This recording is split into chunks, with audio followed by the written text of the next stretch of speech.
The first time Amara saw the ground move, she thought it was a nightmare.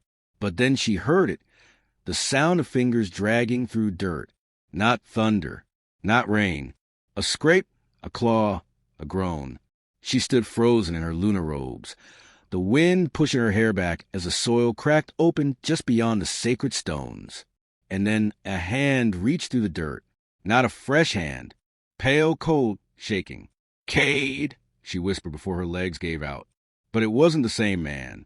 The eyes that opened were glowing, no longer brown. They were yellow like the cursed wolves of legend. His mouth, one soft with poems and kisses, held no smile, only silence. Kade had come back, and the grave hadn't been kind. He rose from the dirt, shirtless, skin-scarred, and rage pouring off him like heat. He didn't speak.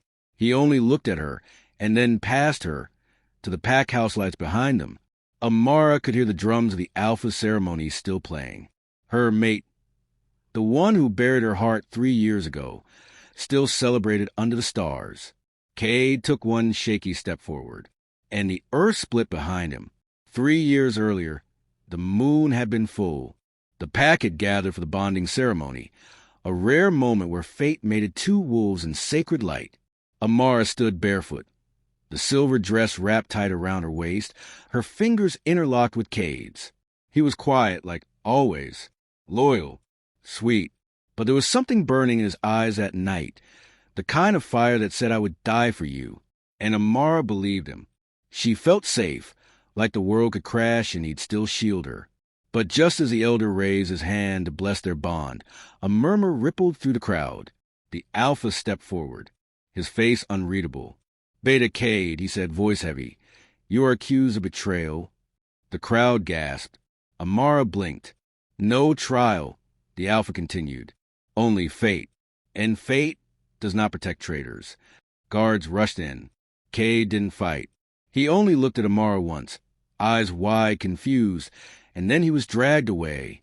Amara screamed his name, but the elder turned his back. The moon faded behind the clouds, and Kade's fate was sealed in stone and silence. They buried him beneath the old oak, where no flowers grow, no headstone, no name, just dirt and lies. Amara wasn't allowed to attend. The Alpha claimed she needed time to heal, but the pack whispered that her bond to a traitor was shameful. They dressed her in black and locked her in the eastern wing of the pack house, telling her to rest and prepare for her new path. But Amara never healed. She broke. Every night, she lay awake, whispering Kade's name like a prayer. She begged the moon to bring him back. She clawed at the walls when no one was watching. And slowly, day by day, the soft girl she once was died too. The Alpha Alaron was patient. He waited months before claiming her as Luna. She refused at first, then cried, then gave up. And when a crown of white gold was placed on her head, she smiled like a corpse. The Luna's chambers were beautiful, glass windows, silk sheets, golden mirrors. But to Amara, it all felt like a prison wrapped in ribbons. Alaron, the Alpha, was powerful, handsome, cold. He played the role well. Publicly, he called her beloved. Privately, he left her alone. He didn't need a wife. He needed an image.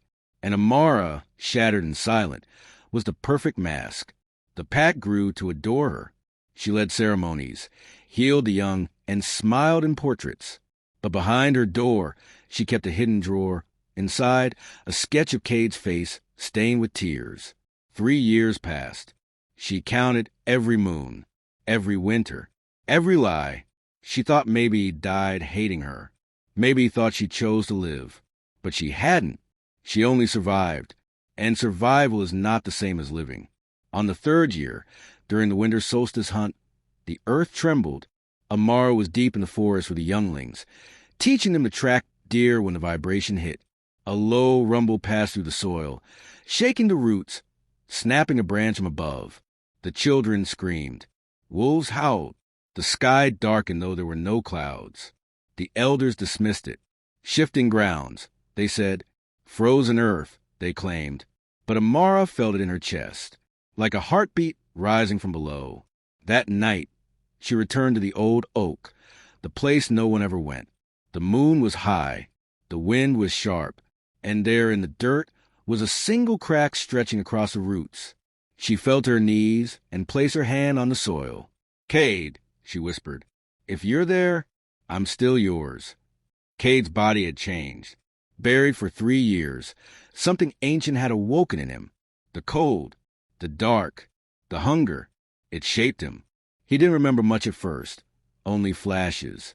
Hands around his neck, the sound of betrayal, the voice of the Alpha, and the final scent of Amara crying his name. He clawed upward with fingers turned stone. Blood returned to his body like fire, and when his eyes opened, they burned yellow. He was no longer the Beta. He was something else now. Half shadow, half man. The pack had left him to rot, but the grave gave him purpose. He would not just return. He would ruin them. Amara started seeing him in dreams before she saw him in daylight. She would wake up gasping, his name on her lips. She could hear his voice in the wind, feel his touch in the cold, but she thought it was grief, memory, madness, until the night she went to spring alone, and he was there, not a vision. Kade, alive, but not the same. His body was real, but his soul was heavy. His voice was deeper, his stare colder. She reached out, but he flinched. She called his name, but he only turned. "You let me die," he said, and the words shattered her. Alaron noticed something had changed. Amara was distant again. She no longer smiled at council meetings. She skipped moonlit feasts. Her scent was different, wilder. He ordered the guards to follow her, and when they returned with whispers of a man in the woods, Alaron grew quiet. He remembered the day he ordered Kade buried. He remembered the lie. It wasn't supposed to matter. He had done what needed to be done. But now he feared something he couldn't explain. And for the first time, the Alpha felt watched. The wolves had their own whispers. Some claimed they saw a shadow moving through the trees. Others spoke of bones found near the old oak, gnawed clean. A healer's apprentice swore she saw glowing eyes by the stream. But no one spoke loud. Fear was thick. Amara, meanwhile, moved in silence. She visited the grave every night now, watching the crack widen. Sometimes she left food, sometimes letters, and sometimes she stayed until sunrise, waiting for him to appear again. She didn't know if she wanted forgiveness or punishment. Maybe both. Kade returned again, but this time she saw it clearly, the mark carved across his chest. It wasn't a wound. It was a symbol. The Alpha's crest burned into his skin. It wasn't healing. He touched it and winced. His hands trembled with rage. "They wanted me erased," he said, voice rough. "Now I carry their shame." Amara stepped forward, tears in her eyes. "I never stopped loving you." He looked at her, eyes softening for the first time. "Then prove it," he whispered. "Burn it off." She froze. The fire crackled nearby, and she had to choose, hold on to past or help him destroy it. Amara stood over the fire, her fingers shaking. The iron brand on Kade's chest glowed faintly in the moonlight. He knelt before her, shirtless, scarred, his head bowed. She reached into the flame, pulled out the burning dagger, and hesitated. "I can't," she said. "You must," he whispered. The smell of ash filled her lungs. Her heart raced. She pressed the dagger to the mark. And Kade didn't scream. He didn't flinch. He just stared into her eyes, as if daring her to stop. The flesh hissed. The scent of burnt skin filled the air. She dropped the dagger, falling to her knees. Kade held her face. "Now we start," he said. The next morning, Amara didn't show up for council.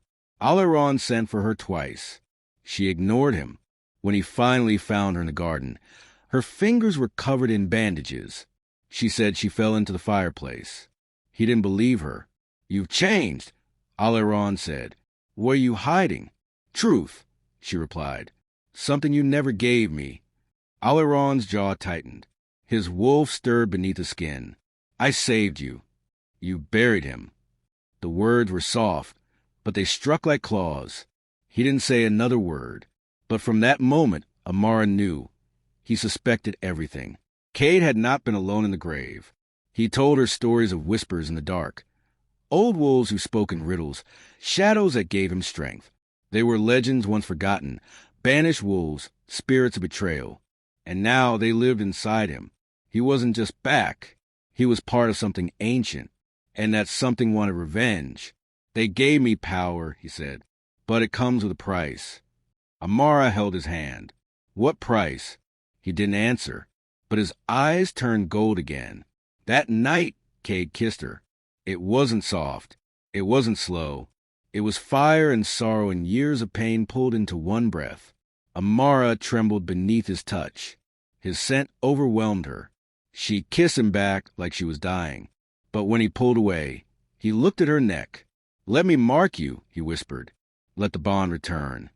Her eyes widened. I'm still bound to the Alpha, she said. If you mark me, I could burn. He looked at her like a man who had already lost her once. Then we burned together. The next full moon came too soon. The elders gathered for blood ceremony, a night meant for purging, cleansing, and binding.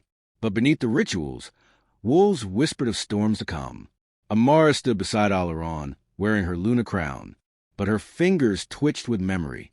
Her skin still smelled of Kade, and when the Alpha reached for her hand in front of the pack, she pulled away. It was small, but it was public, and the pack noticed. The guards found Elder Malkin torn apart in the forest.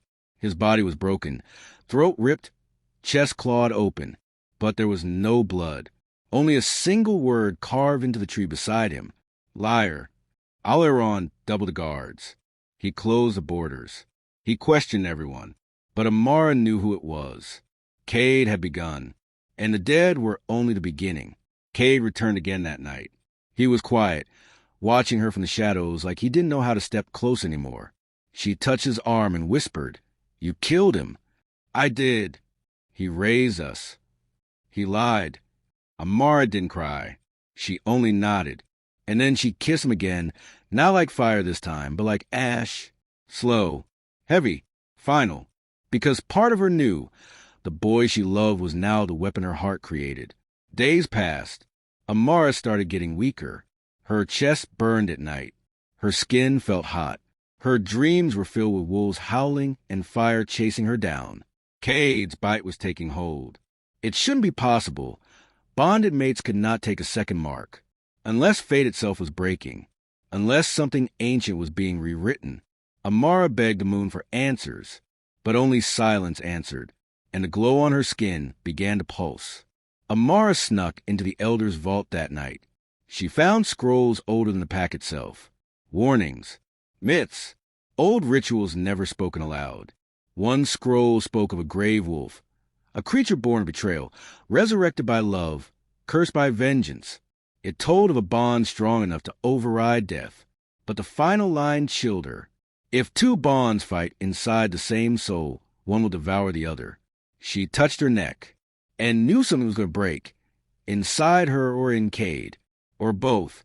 Alaron watched her from the balcony, hands behind his back. He no longer smiled in public. He no longer touched her, but his eyes followed her every step.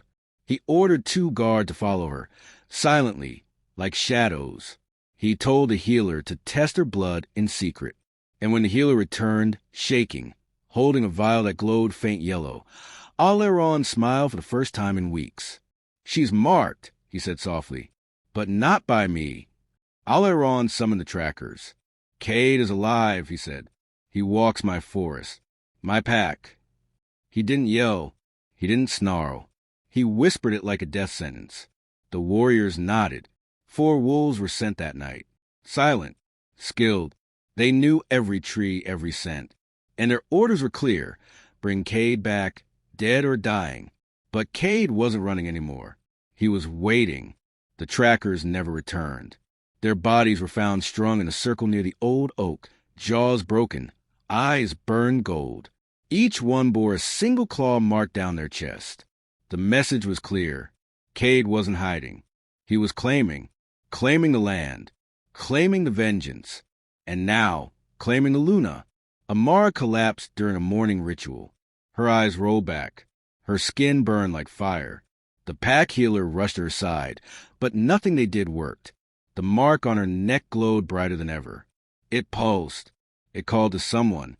And Kade heard it from miles away. He dropped to his knees, chest tight, as if her pain was his, because it was.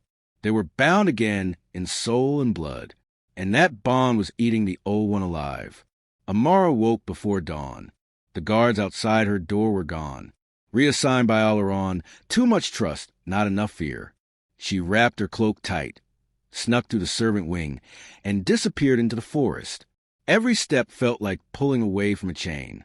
She ran until her lungs screamed, and then she saw him, Kade, sitting by the fire, his eyes closed. He opened them when she collapsed into his arms. "I couldn't stay," she whispered. "You're not going back," he said. They kissed under the ash tree, where the dead once lay. But this kiss wasn't rushed. It wasn't broken by pain. It was long, honest, soft like the first time they fell in love, but heavier, wiser, sadder.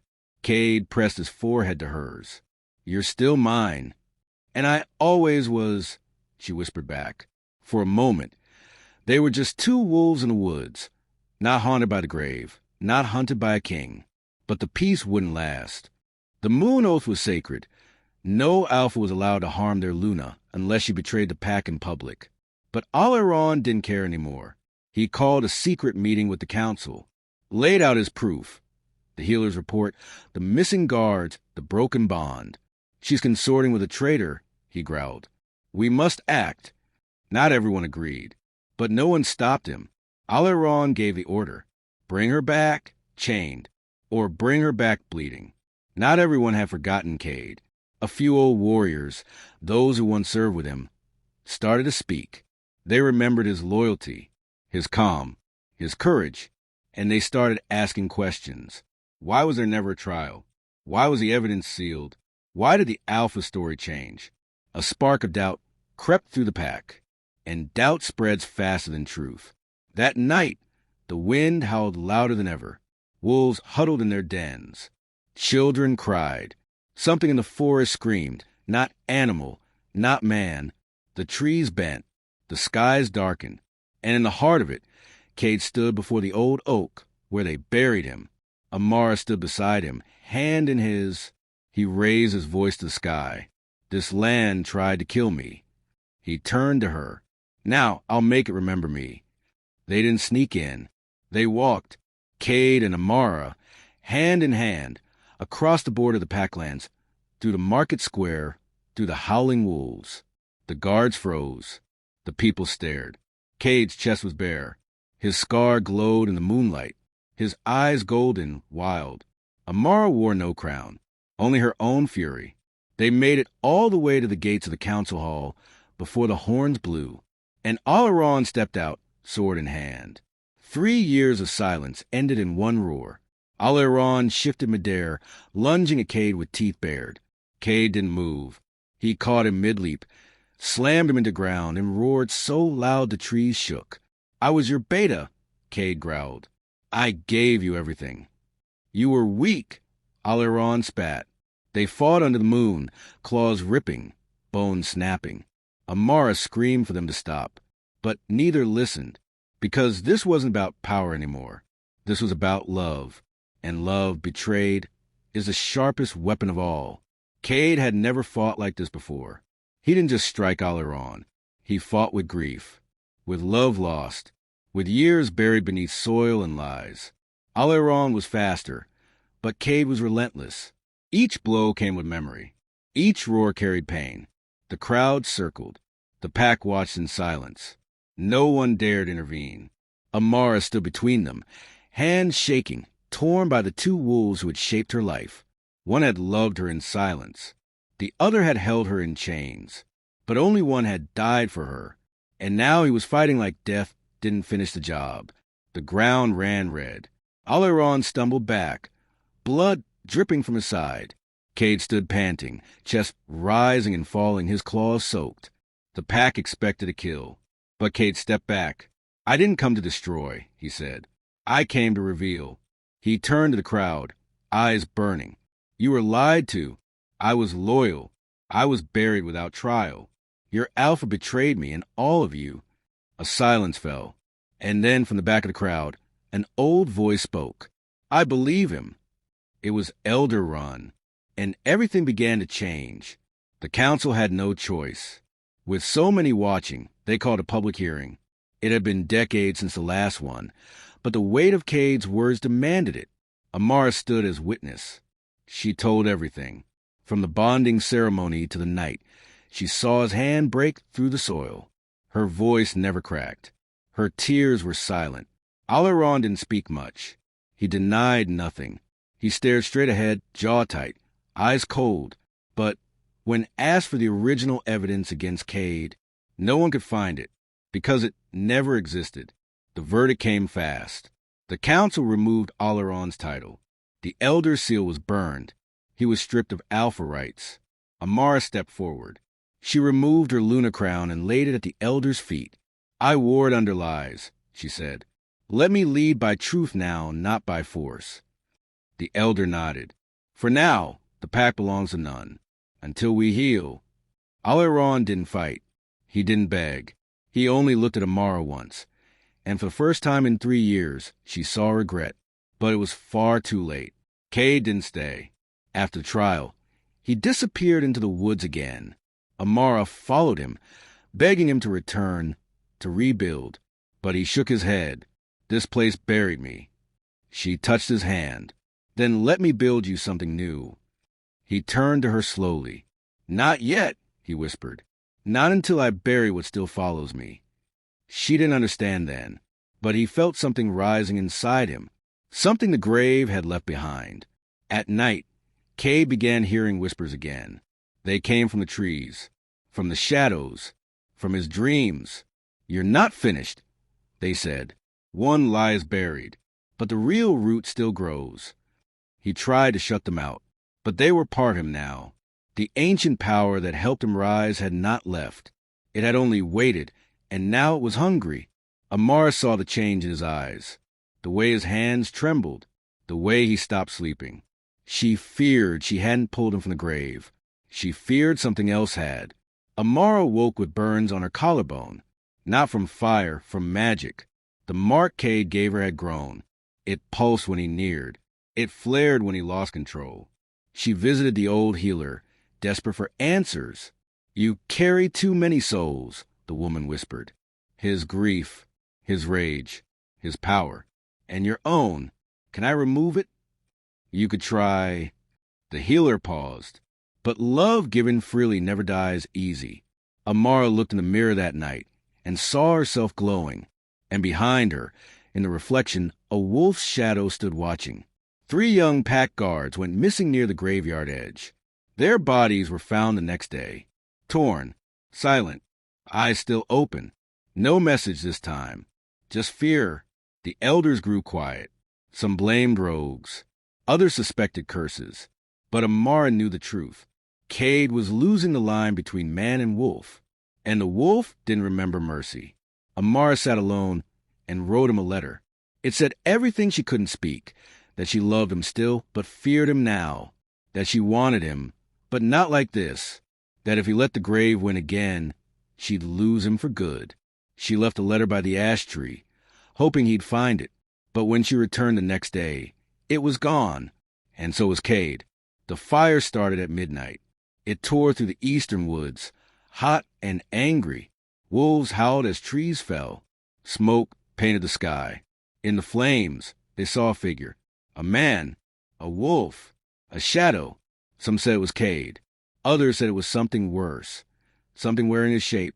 Amara ran toward the fire, heart racing, because if it was him, she was the only one who could bring him back, or the only one left who could end him. Amara stepped into the fire without thinking.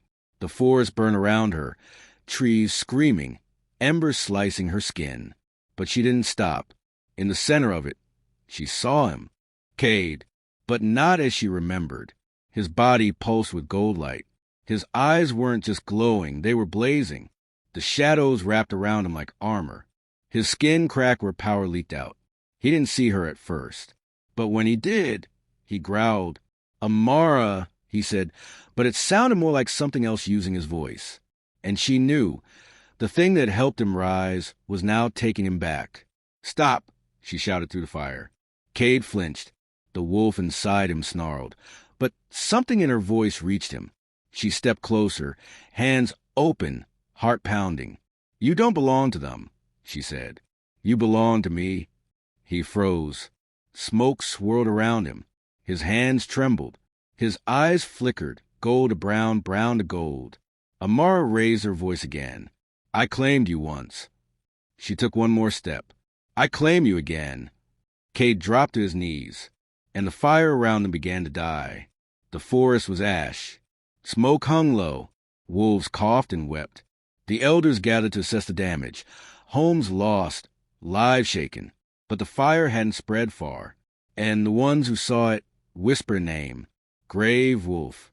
Not everyone believed it, but many remembered the old tales of wolves who came back wrong, of love powerful enough to wake the dead.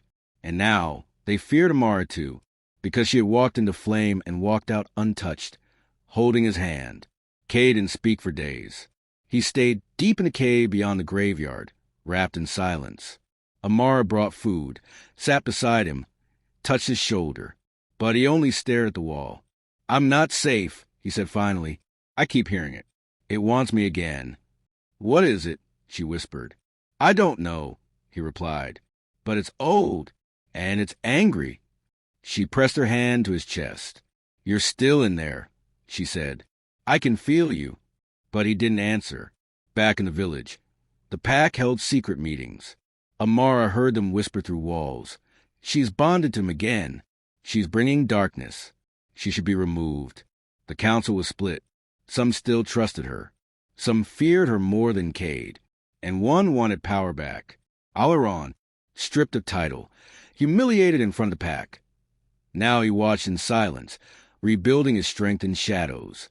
And the moment he saw the fear in the people's eyes, he started planning his return. Amara sat with Kade under moonlight, trying to remind him of the man he once was. "Remember the tree where you carved our names?" she asked. "I remember the blade," he said. "Not the tree." She held his hand tighter. "Remember how you kissed me before your first shift?" His eyes closed slowly. A tear fell. "I was afraid I'd lose control, but I didn't. You're afraid again now, aren't you?" He nodded. She leaned closer. "Then let me hold the leash." The old scroll spoke of final ritual, the hollow bond, a merging of mates when one had crossed death and returned. Few survived it, but it was the only way to seal Kade's soul back into his body, to stop the spirit from eating what remained. It had to be done under a waning moon, with blood and ash and truth. Amara agreed without flinching. Kade did too, though his eyes were full of dread, because if the ritual failed, one of them would die. The ritual began at dusk. Amara cut her palm. Kade cut his. They pressed hands together over the ash fire. The ancient words were spoken. The grave soil scattered across their skin. And then pain. Amara screamed first. Fire ran through her veins. Her mark burned so hot she thought her skin would split. Kade convulsed, falling back, body twitching, eyes rolling. The earth beneath them cracked. The fire roared higher. And then silence. Amara opened her eyes first. The world was quiet. The wind gentle. Her body trembled, but she felt no more burning. She looked to her side. Kade was still. Then, slowly, he opened his eyes. They were brown. Fully. Softly. "Human," she cried. He reached for her hand and smiled. "Tired, weak, but there. I'm still here," he whispered. And she collapsed into his arms. They returned to the village at sunrise.